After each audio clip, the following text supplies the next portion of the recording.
நியூஜே நேயர்களுக்கு வணக்கம். சொல்லியல் நிகழ்ச்சிக்குள்ள வரவேற்கின்றோம். இன்றைய சிறப்பு விருந்தினர் அரசியல் விமர்சகர் திருநங்கை தீப்தி அவர்கள். வணக்கம். வணக்கம் சார். மேடம், இந்த திமுக ஆட்சியில் பல்வேறு மக்களுக்கான கோரிக்கைகள் இருந்தாலும் கூட பல்வேறு போராட்டங்கள் நடத்தப்படுகிறது. பல்வேறு மக்கள் அந்த கோரிக்கையாக முன்னின்று போராட்டங்கள் நடத்துகிறார்கள். ஆனால் எந்த விதமான கோரிக்கையும் நிறைவேற்றாமல் இந்த அரசாங்கம் இருந்து கொண்டிருக்கிறது. அதே மாதிரி திருநங்கைகளுக்கும் பல்வேறு கோரிக்கைகள் முன்வைக்கப்பட்டதாகவும் அதெல்லாம் நிறைவேற்றப்படவில்லை என்ற குற்றச்சாட்டு இருக்குது. எது மாதிரி கோரிக்கைகள் முன்வைத்தீர்கள்? அது இதெல்லாம் திமுக நிராகரித்திருக்கிறது. கோரிக்கைகள்னா எங்களுடைய ஹோல் லைஃபே ஒரு கோரிக்கை தான். அது ஒரு முதலமைச்சராக அவருக்கு தெரிஞ்சு இருக்கணும். ஆனாலும் தெரியாதது ஒரு துரதிருஷ்டவதமாக அது எங்களுக்கு ஒரு மிகப்பெரிய ஒரு பின்னடைவாக இருக்குது.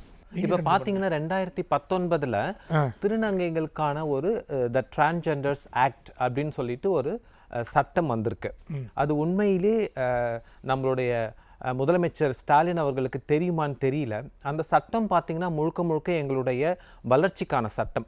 சட்டப்பூர்வமாக எங்களை ஒரு அரசு எப்படி பாதுகாக்கணும், எங்களுக்கு நடக்கக்கூடிய இழிவுகளை சட்டப்பூர்வமாக எப்படி அணுக செய்யணும், இந்த மாதிரி விஷயங்கள்லாம் அந்த சட்டத்தில் இருக்குது. இது பார்த்தீங்கன்னா பிஜேபி ஆட்சியில் தான் இந்த சட்டம் 2019 வந்தது. இன்னிய வரைக்கும் பார்த்தீங்கன்னா எங்கள் மக்கள் இன்னமும் அவதிப்பட்டுருக்காங்க. இப்போ கூட போன வாரம் பார்த்தீங்கன்னா ஒரு திருநங்கை அந்த போலீஸ் ஸ்டேஷனுக்கு வெளியவே பெட்ரோல் ஊற்றி எரிச்சிக்கிறாங்க. கொடூரமாக இருக்கும். நீங்கள் வீடியோவில் போய் யூடியூப்பில் செக் பண்ணிங்கன்னா தெரியும். அவங்க மண்ணெண்ணெய் ஊற்றிட்டு கிட்டத்தட்ட ஒரு 10 நிமிஷமாக அந்த ஸ்டேஷன் முன்னாடி வாதாடிட்டு இருக்காங்க. ஆனாலும் அவங்களுக்கு ஒரு ஃபஸ்ட் எய்டாக அவங்க ஊற்றின அந்த பெட்ரோலை ஒரு தண்ணி ஊற்றி அவங்க ஏதாச்சும் ஒரு ஃபஸ்ட் எய்டு பண்ணியிருந்தாங்கன்னா இன்றைக்கி அந்த திருநங்கை உயிரை காப்பாற்றிருக்கலாம். ஒரு அலட்சியமாக விட்டுட்டாங்க. அந்த திருநங்கையை அங்கே சுற்றி கத்திட்டு பட் ஃபைனலாக அவங்கள யார் அவங்களுக்கு தீ வச்சாங்கன்றதே தெரியல. திருநங்கை வாக்குமூலம் என்ன கொடுக்குறாங்கன்னா எங்களுக்கு காவல்துறை தான் தீ வச்சாங்கன்னு அந்த திருநங்கை வாக்குமூலம் கொடுக்குறாங்க. ஆனால் அரசு தரப்பில், அதாவது காவல்துறை தரப்பில் என்ன சொல்கிறாங்கன்னா அது ஒரு பொய்யான தகவல் அப்படின்ற மாதிரி அதை அப்படியே மூடி மறைச்சிட்டாங்க. இப்போ பார்த்தீங்கன்னா திருநங்கைங்களுக்கு தினமும் நாங்கள் கேட் ஆன் த வால் அப்படி தான். இந்த பக்கம் குதிச்சா கொள்ளையர்கள், வெறியர்கள், எங்களை ஆவண கொலை பண்ணுறவங்க, இப்படி இந்த பக்கம் குதிச்சா காவல்துறை நமக்கு உதவி பண்ணுவாங்கன்ற ஒரு நோக்கத்தில் தான் நாங்கள் போய் அவங்கள ரீச் பண்ணுவோம். ஃபைனலாக என்ன பண்ணுவாங்கன்னா அங்கே ஒரு கட்ட பஞ்சாயத்து தான் நடக்கும். எஃப்ஐஆர் மேக்சிமம் போட மாட்டாங்க. எங்களுக்கான தீர்வு என்னன்னு கேட்க மாட்டாங்க. ஒரு பட்சமாக திருநங்கைகள்னால் அப்படி தான். அது ஒரு போக்காகவே வச்சிட்ருக்காங்க. நாங்களும் வாழ்க்கையில் எவ்வளவோ படித்து எவ்வளோ முன்னேறி வந்தாலுமே ஒரு அரசாங்கம் தான் எங்களை போர்ட்ரேட் பண்ணணும். எப்படி போர்ட்ரேட் பண்ணணும்? நல்ல விதமாக பண்ணணும். கரெக்டுங்களா? எங்களோட சமூகமே இன்னமும் பாதிக்கப்பட்டுட்டே இருக்காங்கன்னா அரசாங்கம் சரியில்லை. அரசாங்கம் ஒரு நல்ல அரசாங்கமாக இருந்தால் நேரத்துக்கு திருநங்கைகள் அவங்களுடைய டேலண்ட்டு, அவங்களுடைய எஜுகேஷன், அவங்களுடைய அந்த ஸ்ட்ரெயிட் ஃபார்வர்டு, அவங்களுக்கு இருக்கக்கூடிய அந்த நாலேஜுக்கு அவங்கெல்லாம் அப்படியே அந்த சங்கே முழங்குனா அந்த சங்கு சுட்டாலும் மென்மை தரும் நிறைய விஷயங்கள் இருக்குது. அந்த மாதிரி பழிச்சிடுவாங்க. ஆனால் முழுக்க அவங்கள இன்னும் அவங்க சமூகத்தை வச்சு நீங்கள் நல்லா வாட்ச் பண்ணிங்கன்னா இந்த திராவிட முன்னேற்ற கழகம் பார்த்தீங்கன்னா ஜாதியை வச்சு சமூகத்தை வச்சு தான் அவங்களுடைய அரசியல் பண்ணுவாங்க. ஸோ திருநங்கைகளையும் அந்த ஒரு கோட்பாடுக்குள்ளே தான் வச்சிருக்காங்கன்ற மாதிரியான ஒரு மனப்பான்மை எனக்கு இருக்குது. என்னை போன்று என் சமூகத்தில் இருக்கிற நிறைய பேருக்கு இருக்குது. அவங்க நல்லது பண்ணுவேன்னுவாங்க. ஆனால் அது உண்மையிலேயே நல்லதான்னு பார்த்தீங்கன்னா பெருசாக ஒன்றுமே இருக்காது. இந்த பிம்பிலிக்கு பிலாக்கின்னுவாங்க பார்த்தீங்களா, அந்த மாதிரி ஃபைனலாக அது முடிஞ்சு போயிடும். ஸோ இந்த மாதிரியான ஒரு கண்ணோட்டம் தான் சார் இருக்குது இப்போ இருக்கிற. இல்லை, வேறு என்னெல்லாம் கோரிக்கை நீங்கள் முன்வைக்கிறீங்க? இப்போ இவ்வளோ பாதுகாப்பற்ற இருக்குது, எது மாதிரி கோரிக்கை நீங்கள் முன்வைக்கிறீங்க? எங்களுக்கு ஃபர்ஸ்ட் ஆஃப் ஆல் எங்களுக்கு ஒரு நல்ல படிக்கிறதுக்கான ஹையர் எஜுகேஷன்ஸுக்கு எங்களுக்கு கவர்மெண்ட் சப்போர்ட் பண்ணணும். ஏன்னா காலகாலமாக எங்களது யாசகம், பாலியல், இந்த மாதிரி பிரச்சனைகள் தான் இருக்குது. கவர்மெண்ட்டும் நிதி, எங்களுக்குன்னு நிதி ஒதுக்கணும். அதாவது இந்த நிதின்ற பேரில் ஊழல் அடிக்கிற நிதின்னு இருக்கக்கூடாது. A to Z திருநங்கைகளுக்கான நிதினா அது திருநங்கைகளுடைய வாழ்வியலுக்கு அவங்களுடைய வாழ்வாதாரத்துக்கான நிதியாக மட்டும் இருக்கணும். அந்த கோரிக்கை நாங்கள் வைக்கிறோம். அடுத்து இடஒதுக்கீடு தரோம் எப்படி இருக்குன்னா இப்போ ரீசெண்டாக 2021 தேர்தல் அறிக்கை வச்சாங்க. கிட்டத்தட்ட 560 அறிக்கை வச்சாங்க. அதில் நிறைய திமுக பேச்சாளர்கள், திமுக எம்எல்ஏக்கள் அவங்களே பொது மேடையில் என்ன சொல்கிறாங்கன்னா, ஒருத்தர் பார்த்தீங்கன்னா 55% என்பார், இன்னொருத்தர் 60% என்பார், இன்னொருத்தர் 95% நாங்கள் வந்து தேர்தல் அறிக்கையை நிறைவேற்றி விட்டோம்னு சொல்கிறாங்க. இதில் யார் சொல்கிறது உண்மை? ஒன்றுமே புரியல. உண்மைனா உண்மைக்கு என்றைக்குமே உயிரோட்டம் இருக்குது. என் பாட்டி அடிக்கடிக்கு சொல்லுவாங்க, உண்மைக்கு உயிர் இருக்குது. உண்மைனா அதுதான் உண்மை. 55, 65, 70, 95, அப்போ இதில் எது உண்மை? அப்போது நம்மளுக்கு க்ளீனாக தெரியுது அங்கே நடந்தது பொய் தேர்தல் அறிக்கை, அந்த அறிக்கையும் பொய், அந்த அறிக்கை நிறைவேற்றாததும் ஒரு பொய் அப்படின்னு. இன்னொரு விஷயம் பார்த்தீங்கன்னா, இந்த பெண்களுக்கு வந்து 5000 ரூபாய் கொடுத்துருக்காங்க, இந்த அரசாங்கம் கொடுத்துருக்கு. அது மிகப்பெரிய சாதனைன்னு சொல்கிறாங்க. கோடை காலத்து நிதியாகவே வந்து நாங்கள் 2000 ரூபா கொடுத்துருக்கோம் அப்படின்றாங்க. பல தலைவர் கேட்டாங்கன்னா, இவ்வளோ வருஷம் கோடை காலம் வரல, இப்போ தான் புதுசாக கோடை காலம் வந்திருக்கா, இந்த கோடை காலத்துக்கு 2000 வச்சு ஏசியெல்லாம் வாங்க முடியுமா அப்படிலாம் கேட்டிருக்காங்க. ஸோ இந்த 5000 ரூபாய் விஷயம் உங்களுக்கு திருநங்கைகள்லாம் கிடைத்திருக்கா? எனக்கு இன்னும் கிடைக்கல சார். ஆக்சுவலாக எனக்கு ரேஷன் கார்டு பார்த்தீங்கன்னா எங்களுடைய ஃபேமிலியோட ரேஷன் கார்டு தான் இருக்குது, எனக்கு தனி ரேஷன் கார்டு இல்லை. நிறைய பேருக்கு வந்து பார்த்தீங்கன்னா உங்களுக்கே தெரியும், பெண்களே வந்து ஃபில்டர் பண்ணாங்க. அதாவது பெண் அப்படின்னு தான் சொன்னாங்க தேர்தல் அறிக்கையில், அனைத்து பெண்களுக்கும்னு சொன்னாங்க. ஆனால் அதுக்கப்புறம் பார்த்தீங்கன்னா குறைச்சிட்டாங்க. பெண்கள் பார்த்தீங்கன்னா கிட்டத்தட்ட 2075 கார்டு வச்சிருக்கிற பெண்கள் இருக்காங்க. அதில் திருநங்கைகள் சமூகமும் இருக்காங்க. ஆனால் எல்லோருமே வாங்குறாங்கன்னா இல்லை. அதில் வந்து பென்ஷன் வாங்குறவனு பிரிச்சுட்டாங்க. அதுக்கப்புறம் வந்து ஆல்ரெடி 2 கார்டு வச்சுருக்கீங்க, உங்களுடைய பேர் வந்து இன்னும் பெற்றவர்கள், அதாவது பெற்றவங்க ரேஷன் கார்டில் உங்கள் பேர் எடுக்கலை, அந்த மாதிரி ஏதாச்சும் ஒரு ரீசன் சொல்லி அந்த அமௌண்ட் வரலை. அமௌண்ட்டு வந்தாலும் என்ன கேட்டால் அது எவ்வளோ நாள் சார்? 5000 வச்சுன்னு என்ன பண்ண முடியும் இன்றைக்கி இருக்கிற காலகட்டத்தில்?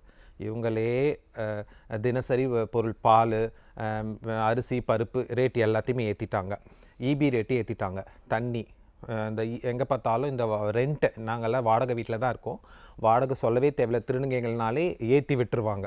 இவங்க எப்படி நிதியை கொடுத்த நிதியோ கொடுக்கலன்னு சொல்லி ஒரு பொய் பிரச்சாரம் பண்ணுறாங்களோ, அதே மாதிரி எங்களுக்கும் வாடகை 5000னா திருநங்கைகள்னால் 10,000.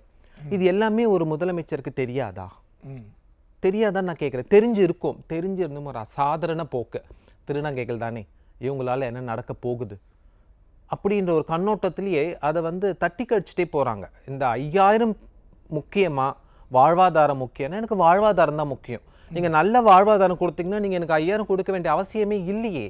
என்னோட டேலண்ட்டில் நான் 25,000 சம்பாதிப்பேன், 50,000 சம்பாதிப்பேன். எனக்கு 25,000 பெருசா 5000 பெருசான்னா 25,000 தான் பெருசு.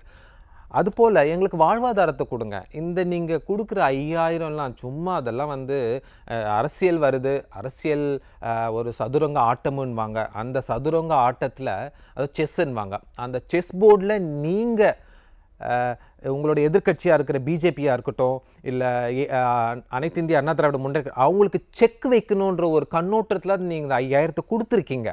உண்மையான மக்கள் நலம் விரும்பி முதலமைச்சர்னா நீங்கள் என்ன பண்ணியிருக்கணும்? வருஷம் கொடுத்துருக்கணுமே. இந்த கோடைக்கால விடுமுறை ஏன் சார் 1000 ரூபாய் கொடுத்துட்டு பெண்களை எவ்வளோ கேவலமாக பேசுனாங்க சார். என்னம்மா மெனுன்னு இருக்க 1000 ரூபாவா? என்னம்மா புது சாரி கட்டின்னு இருக்க 1000 ரூபாவா? அப்போ பெண்கள்னா நீங்கள் கொடுத்த 1000 ரூபாயிலையும் மெனுமெனுக்கிறதுக்கும் அப்படியே ஜிகுன்னு சாரி வாங்கி கட்டுறதுக்குமா 1000 ரூபாய்? அப்போ நீங்கள் அந்த கண்ணோட்டில் தான் 1000 ரூபாய் கொடுத்தீங்களா? அப்போ அந்த 1000 ரூபாய் எந்த மாதிரியான கண்ணோட்டம் பாருங்கள் சார். பெண்களுடைய வாழ்வாதாரம் நல்லா இருக்கணும்னு நினைக்கிறாங்க, ஆனால் அவங்களோட அழுக்கு படிஞ்ச அந்த மனது அவங்களுடைய வார்த்தை மூலியமாக வெளிப்படுது. கண்டிப்பாக மேடம். இன்னொரு விஷயம் பார்த்தீங்கன்னா, இந்த ஆட்சியில் வந்து குழந்தைகளுக்கு பாதுகாப்பு இல்லை, பெண்களுக்கு பாதுகாப்பு இல்லை, முதியவர்களுக்கு பாதுகாப்பு இல்லை, திருநங்கைகளுக்கும் பாதுகாப்பு இல்லைங்கிற ஒரு விஷயத்தை சொல்லி வந்துருக்கீங்க. வேறு ஏதாவது வகையில் பெண்களுக்கு, இது திருநங்கைகளுக்கோ பெண்களுக்கோ வேறு எந்த வகையெல்லாம் வந்து இந்த அரசு அச்சுறுத்தலாக இருக்குன்னு நினைக்கிறீங்க? நீங்கள் சொன்னது உண்மை சார். அதாவது 5 வயசு குழந்தையிலேருந்து 60 வயசு ஆயா வரைக்குமே இன்றைக்கி நடக்க முடியல ரோட்டில். வீட்டில் இருக்கே சேஃப்டி இல்லை. அதுக்கு முழு காரணம் என்னன்னு பார்த்தீங்கன்னா போதை. என்னை பொறுத்த வரைக்கும் போதை. அந்த போதை தான் மக்களை வந்து அப்படியே வந்து ஒரு மயக்கத்திலே வச்சுருக்கோம். அவங்க வந்து குழந்தையா, அவங்க வந்து இளம் பெண்ணா, இல்லை அன்னையா, தங்கையா, இல்லை பக்கத்து வீட்டு பெண்ணா, எதுவுமே தெரியாது. அந்த மோகத்தோடு பார்க்கும்போது அவங்களுக்கு அந்த போதை தெரியுது. அந்த போதைக்கு இவங்க பெண்கள் ஊர்க்காவாக ஆகிடுறாங்க. இவங்களுடைய கான்செப்டே போதை தானே சார்.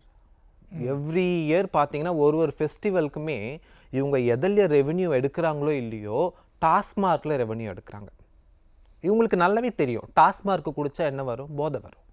அந்த போதையினால் என்ன பண்ணுவாங்க, அந்த பக்கம் போகிற குழந்தைகள், அந்த டாஸ்மார்க் பக்கம் போகிற முதியவர்கள், பெண்கள் எல்லாருக்குமே இடைஞ்சல். அப்போது அந்த டாஸ்மார்க்கை நிறுத்தினா இது போன்ற பிரச்சனைகள் தவிர்க்கப்படும் அப்படின்ற ஒரு சின்ன அந்த ஒரு சிந்தனை கூட வராதுங்களா? ஒரு முதலமைச்சர் என்ற துணை முதலமைச்சர், எவ்வளோ அமைச்சர்கள் இருக்காங்க, யாருக்குமே வராதுங்களா? அப்போ இவங்களுக்கு அதை பற்றி கவலை இல்லை. உண்மையை சொல்லணும்னா கவலை இல்லை.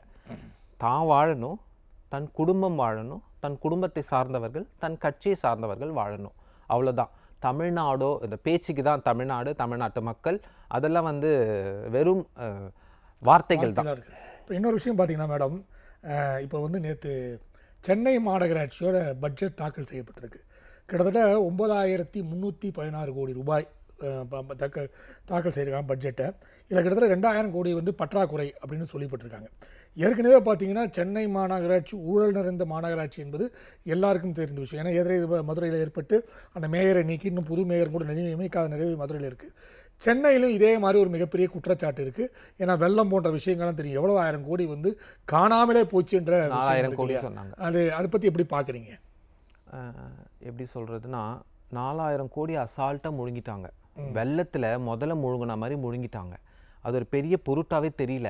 ஆனால் இன்னுமே என்ன சொல்கிறாங்கன்னா, நிதி, அதாவது ஒன்றியம், பாஜக எங்களுக்கு வந்து ஒன்றியத்துலேருந்து நிதி வரல, மத்திய அரசுலேருந்து நிதி வரல, பிரதமர் வந்து ஓப்பன் டாக், இவங்கள மாதிரி பொய் சொல்கிறவர் இல்லை. 11 லட்சம் கோடி காங்கிரஸ் கொடுத்த நிதியை விட 3 மடங்கு அதிகமாக பாஜக ஆட்சியில் கொடுத்துருக்காங்க தமிழ்நாட்டுக்கு. இதை ஒரு நல்ல முதலமைச்சர், உண்மையான முதலமைச்சராக இருந்தால் நீங்கள் என்ன சார் சொல்லியிருக்கணும்? இதை சொல்லணுமா இல்லையா? அப்பட்ட போய் எங்களுக்கு இன்னும் நிதி வரல. எந்த துறையை நீங்கள் எடுங்க, நிதி பற்றாக்குறை, நிதி பற்றாக்குறை, நிதி பற்றாக்குறை. அப்போது நீங்கள் இப்போ ஒரு கடன் வாங்குறீங்க சார், கடன் எதுக்காக வாங்குவீங்க? உங்களுக்கு ஏதாச்சும் ஒரு தேவை இருக்கும், தேவை இருந்தால் தான் நீங்கள் கடன் வாங்குவீங்க. அப்போது நீங்கள் இந்த 4.5 வருஷத்தில் 5 லட்சம் கோடி கடன் வாங்கியிருக்கீங்க. எதை முன்வைத்து கடன் வாங்கினீங்க? அந்த கடன் தொகையை என்ன பண்ணீங்க? தமிழ்நாட்டு வளர்ச்சிக்கு என்ன பண்ணீங்க? இல்லை ஏதாச்சும் ஒரு விவசாயத்துறை, மருத்துவத்துறை, கல்வித்துறை, ஏதாச்சும் ஒரு துறை சொல்லுங்கள், அந்த துறை சார்ந்து நாங்கள் அந்த நிதியை, அந்த கடன் வாங்கணும் அப்படின்ட்டு. எல்லாமே திரு அண்ணாமலை அவர்கள் சொல்கிற மாதிரி வெள்ளை அறிக்கை கொடுக்க சொல்லுங்கள், பிளைன் பேப்பராக தான் இருக்கும், அது உள்ள எதுவுமே எழுதியிருக்க மாட்டாங்க. ஆனால் படிக்கும்போது மட்டும் நாங்கள் நிதி, நாங்கள் நிதி, நாங்கள் நிதி ஸ்பெண்ட் பண்ணிட்டோம். ஆனால் எந்தெந்த துறைக்கு எந்தெந்த நிதி எவ்வளோ ஸ்பெண்ட் பண்ணோன்னு ஒரு அறிக்கை கொடுக்க சொல்லுங்கள், கொடுக்க மாட்டாங்க. இப்போ நீங்கள் சொல்லக்கூடிய இந்த பிரச்சனையும் அந்த கேட்டகரியில் தான் வரும். அதுதான் உண்மை. ஏன்னா கிட்டத்தட்ட 4000 கோடி வந்து வெள்ள நிவாரணத்துக்கு கொடுத்துருக்காங்க. 4000 கோடி மக்களுக்கு எவ்வளவோ செஞ்சுருக்கலாம். ஆனால் நீங்கள் நல்லா பார்த்தீங்கன்னா நிறைய என்ஜிஓஸ் அதில் முன் வந்தாங்க, அவங்களுடைய பணத்தை முன்போட்டு பொதுமக்களுக்கு அவங்க உதவி செஞ்சாங்க. ஆர்எஸ்எஸ்லாம் வந்து அப்படி ஓடி உழைச்சாங்க. அப்படி சாப்பாடு என்ன, அதுலேயும் இந்த சுனாமி டைம்லலாம் எங்கள் அப்பா சொல்லியிருக்காங்க, அந்த பிணங்களை தொடக்கூட கஷ்டமாக இருக்குமா. அப்பேற்பட்ட பிணங்களை இந்த ஆர்எஸ்எஸ் மக்கள் வந்து அப்படிலாம் சப்போர்ட் பண்ணியிருக்காங்க. இவங்களாம் சேர்ந்து தான் அந்த சுனாமிக்கு மிகப்பெரிய தூணாக இருந்தாங்க. ஆனால் இவங்க 4000 கோடி வாங்கியிருக்காங்க. அது எந்த முதல வாயில் போச்சுன்னு இன்னமும் தெரியல. அந்த முதல்ல இன்னமும் அடுத்த சுனாமிக்கும் வருமா, இல்லை அடுத்த வெள்ளத்துக்கும் வருமானு தெரியல சார். கண்டிப்பாக மேடம். ஏன்னா இன்னொரு விஷயம், இந்த ஷீட் டாய்லெட், அதை பற்றி கூட பார்த்தீங்கன்னா சென்னை மாநகராட்சி ஷீட் டாய்லெட்டை இன்ட்ரடியூஸ் பண்ணிச்சுன்னு சொல்லிட்டு இன்றைக்கி வரைக்கும் எந்த ஒரு ஷீட் டாய்லெட் நம்ம பார்க்கவே முடியல. எங்கே போச்சுன்னு தெரியல ஷீட் டாய்லெட். ஆனால் ஷீட் டாய்லெட் நாங்கள் தான் இன்ட்ரோ பண்ணோன்ற பெரிய ஒரு விளம்பரம் மட்டும் செஞ்சுட்டு இருக்காங்களே மேடம். சார் இவங்க வந்து உண்மையில் சொல்லணும்னா டாய்லெட் எதில் இவங்க ஊழல் பண்ணல, ஒரு டாய்லெட் சார், அதையாச்சும் பொதுமக்களுக்கு செஞ்சு கொடுக்கணும்னு நினச்சிருக்கலாம். நீங்கள் சொல்லும்போதே எனக்கு கஷ்டமாக இருக்குது. ஒரு டாய்லெட்டில் கூட ஊழல் அடிப்பாங்களா? எவ்வளோ ஒரு கேவலமாக இருக்குது. டாய்லெட்டுன்னா என்ன, ஒரு ஊரை, ஒரு கிராமத்தை, ஒரு பள்ளியை, ஒரு காலேஜை சுத்தமாக வச்சுக்கிறதுக்கு பேர் தான் டாய்லெட். அந்த டாய்லெட்லேயும் இவங்க ஊழல் பண்ணுறாங்கன்னா இவங்க எப்பேற்பட்ட அரசியல்வாதிகள்னு சொல்லிட்டு மக்களுக்கு தான் தெரியணும்.